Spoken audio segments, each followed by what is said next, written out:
myself Sakshi, and here I am presenting here with FCFS program, and today I will start from FCFS. Now, this FCFS first come first serve, इसका criteria होता है कि जब भी पहले ready queue में arrival time सबसे कम जिसका अराइवल टाइम होगा वो रेडी क्यू में आएगा और उसी के थ्रू हम लोग प्रोसेस आगे बढ़ाएंगे। तो सबसे पहले रेडी क्यू में आते हैं।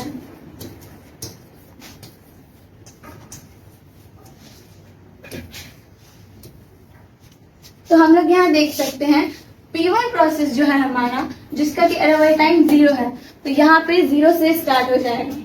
तो हमारा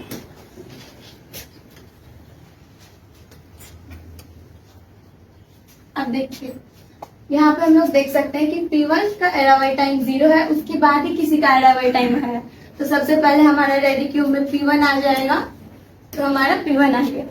अब ये कितनी देर तक चलेगा, इसका बर्स्ट टाइम 4 है, यानी कि 0 से 4 तक हमारा P1 प्रोसेस चलेगा। ठीक, उसके बाद ये टर्मिनेट कर जाएगा। तो 0 से 4 P1 चला और हमारा P1 टर्मिनेट कर दिया। उसके बाद P2, तो 0 से 4 तक में हमारा P2, P3 और P4 तीनों आ चुका है।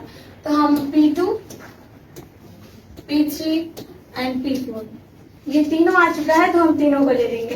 तो 0 से 4 हमारा P1 चला था, जैसा कि हमने पहले ही बोला कि अराइवल टाइम के थ्रू हम लोग लेते हैं। तो सेकेंड हमारा P2 प्रोसेस है, जिसका कि अराइवल टाइम 1 है। तो P1 के बाद हमारा एटलीस्ट कौन आएगा, P2 आएगा। तो P2 आया, इसके बाद मैंने P2 को लिया और इसका 3 है, 1 में आ गया था इसका और अब 3 है, यानी कि 4, 3, 7 हमारा P2 प्रोसेस चलेगा और ये टर्मिनेट करेगा।